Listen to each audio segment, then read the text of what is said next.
I was 10 years old and I almost didn't survive. Let's talk about this. So before this video starts off, unfortunately my dad wasn't able to make it time-wise today for the video for you guys to be able to upload it on time schedule, which is in European time. I upload around 13:45 and 1400, which is actually military code, I think, if I'm not mistaken.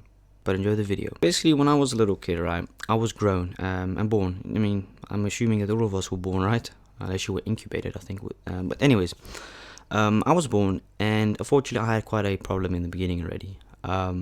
No, not my autism. My autism was a thing late, and that isn't the problem. Well, saying that growing up was a little bit difficult, but hey, regardless of that, right? I unfortunately was born with problems with my lungs, which meant that oxygen through my lungs was difficult to get, so I had to do like this breathing machine or something as a baby. I luckily almost didn't survive that, but I'm very glad I was able to survive that part. Now, continuing the years, around 5-6 years up, I was always a very, very busy kid at home, but like in social stuff, very, very antisocial, didn't really communicate with people. Today is the opposite, but I just kind of choose to ignore people because I've seen what people can be like and what kind of assholes they can be. Like yesterday, for example, I was walking my dog Bella, or the day before, and I get harassed out of nowhere for no reason because apparently my dog isn't allowed to smell a goddamn leaf or bushes. Yeah, and then someone goes out the house and tells me that I am not allowed to go there with my dog. What? That's a different story for one time, I think. But yeah. So at the age of 5-6, I turned 6 years old, and eventually I was diagnosed with autism. For those who do not know, I have autism. I'm autistic, basically. How that has affected my life, I guess a lot of negative things, but also a lot of positive things. But mainly in the beginning of my life, throughout the years of having autism, I don't know if I could remember that I had autism or knew about it that I had autism. Well, that's my cat. Oh my god. My cat's walking there. She's going to scratch the door in a moment, so just give me 1 second, I'll be back. Throughout the years, it was very difficult for me to cooperate with it. And I guess people just didn't really understood me. I didn't understand people. It wasn't the most pleasant thing, for me to go in public with my parents. My parents were never ashamed of me, at least I hope not. Because my parents knew who I was. That's the thing. People can judge you, but how can someone judge you when they don't actually know who you are? What you go through on a day-to-day basis, you know what I mean? It's very easy to go judge someone you don't know, but think about maybe they have something, maybe something happened in their life, so before you go and have an opinion on someone you don't know, think before, because you can hurt someone with that, obviously. Obviously those stuff have hurt me in the past as well, man. I swear to God, man, on a swimming park, I let this kid go in front of me, and he just out of nowhere just says that I have big ears, which, my God, he was right though in the beginning, but like I said, how did you get in here? Anyways, the cat's here. Don't chew my goddamn cable, right? I know you chew cables. Come on now. It's not, that's the grey one. Very antisocial. But like I said, I grew up, it was pretty rough for me, like, social-wise, that was pretty difficult for me. My emotions as well, I could really not control it, you know what I mean? Like, it was very difficult for me. Till I started to grow up to eventual point I was 9 or 10 years old, and that's where it really went. A lot of stuff went kind of wrong, to be fair with you guys. I was underweight, which meant that my parents fed me. Don't get it wrong. Just before anyone comments, oh, you probably never got fed. That's the crazy thing. I always got fed. It's, however, I just chose not to go eat because God knows why. I just never liked eating food. Like, my food for the whole day of school was, I kid you guys not, maybe a cookie in the morning. Maybe I'd have a ham and cheese sandwich. And the thing is, right, we were required by the teachers to eat our food when we had recess. But I couldn't care because I swear to God, I was never hungry. And they always had to, I guess they sort of force you to eat it. Because otherwise they would bitch and moan at your parents because, oh, you didn't eat his food today. Look, if I'm not hungry, then don't goddamn force me to eat my food. Like I said it often, if I'm not hungry, then I'm not going to eat. You cannot force me into eating my food. Looking back at it now, I do sort of understand why they said, you got to eat your food because you need it, as a young kid. But whatever happened, man, I never really liked food. I didn't enjoy any type of food. If you gave me meat, I wouldn't eat it. You gave me vegetables, God knows I wouldn't eat it. You gave me a cookie, yeah, I'll eat that. A cookie I always liked. I don't know what it was with cookies, but cookies I enjoyed much more. That was around 10, 11, And it was this one time at school, I kid you guys not, man, I had stomach aches. Now, I think we've all had stomach aches before, 5, 10, 15, 20 minutes later, it's all over, you either had to fart, poop, or you were just a little bit hungry, that can also be the thing. But this was very weird. It kept on going. It didn't go away after 30, 40 minutes, and I think an hour later, I told the teacher, I'm not feeling well. Is there any possible chance you can please, call my dad? My dad's work was around the corner, I think. God, I think, around the corner, that's a bit easy to say. I think it was like 30-minute walking, maybe, potentially. But on his pace, he was pretty fast at walking, so may have been 20 minutes. He picked me up from school, and it just went really wrong that day. I swear to God, man, it really didn't go well that day. My mom came home, I still had stomach aches, and then my mom said, yeah, this isn't right. We're going to go to the hospital in the night. So I think at 7 or 8 we were there, and they did a scan on me, etc., blah, blah, blah. And they basically said that, your son is not healthy at the moment. He's underweight, first of all. For those wondering, I owe like 19 or 20 kilograms, which some of you are going to like, my guy, that is not true. Unfortunately, it is true. I was underweight. Like I said, I swear to God, man, I never ate food. Like, I don't know what it was, but I just never really enjoyed eating my food. Now your guy loves food, right? He loves making food, eating food. That's a different thing. I don't know. Maybe, is that a form of anorexia? Would you reckon that? I don't know if anyone that watches my videos that has had anorexia or knew someone or been through it, but is that a form of anorexia, if that even makes any kind of sense? Or is it just you not having an appetite?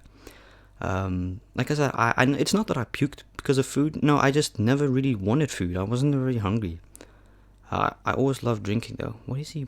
Goddamn lawnmower in the front. Sorry, that's my weird neighbor. He's a bit weird, but I think we're all weird in this neighborhood. Anyways, so they said, your son has got food poisoning, as we call blinde darmsteken, which is, I think, my appendix or something. I think it's called that in English. It's not relevant for your body, so it's a pretty useless thing in your body. So they were like, well, we've got to remove this, otherwise your son may not survive it.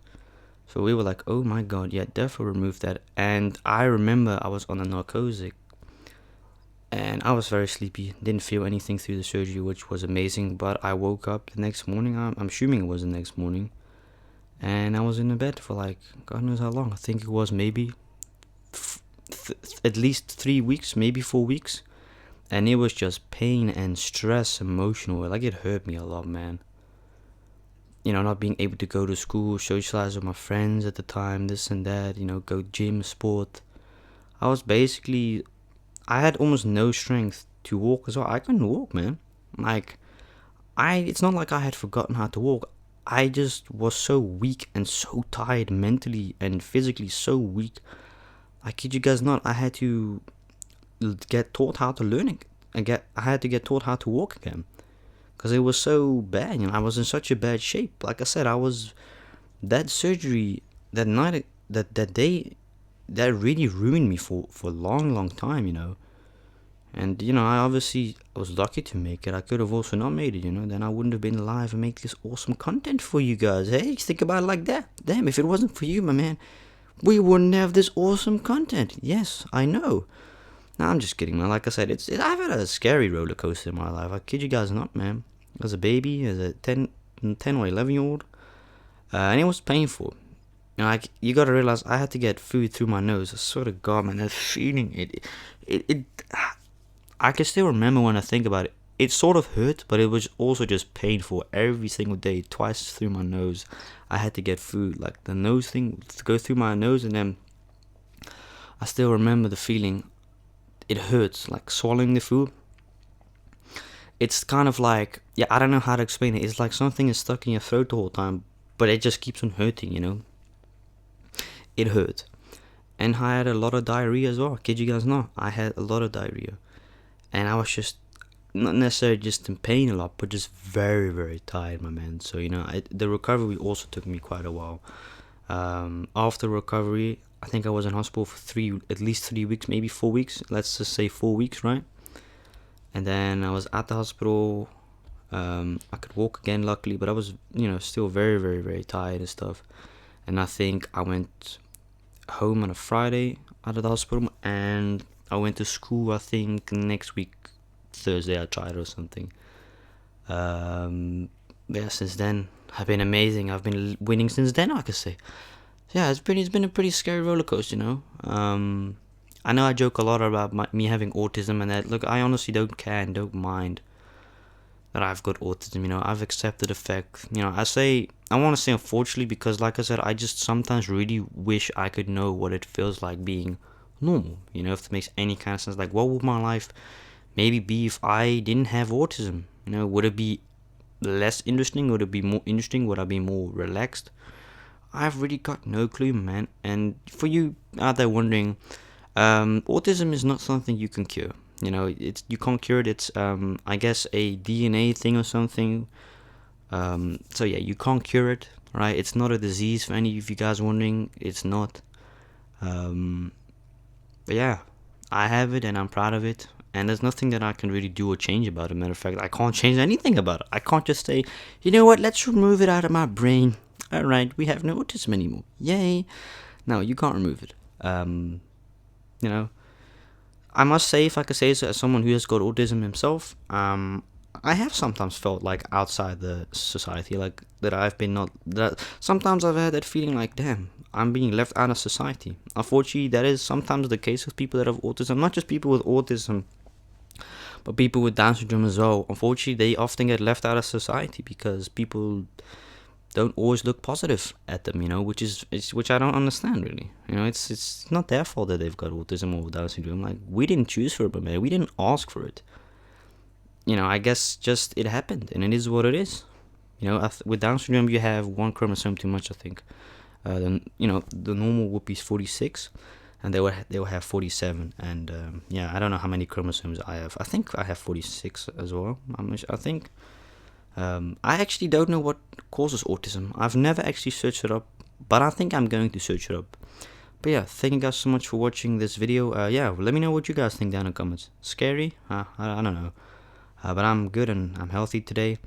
Just always tired as usual, but that's a per usual thing in this life of mine. But yeah, thank you so much for watching, and thank you for listening to me sharing my story of my life growing up as a kid with autism and surviving it twice and still being around till this day to make videos for you guys. So yeah, hopefully tomorrow on the podcast channel, I can't make a promise though, unfortunately, like I said. Hopefully tomorrow we've got a video with my dad, and yeah, if not, then it is what it is. Then we'll see when we want to make a video. But thanks so much for watching, man. Hey, peace out.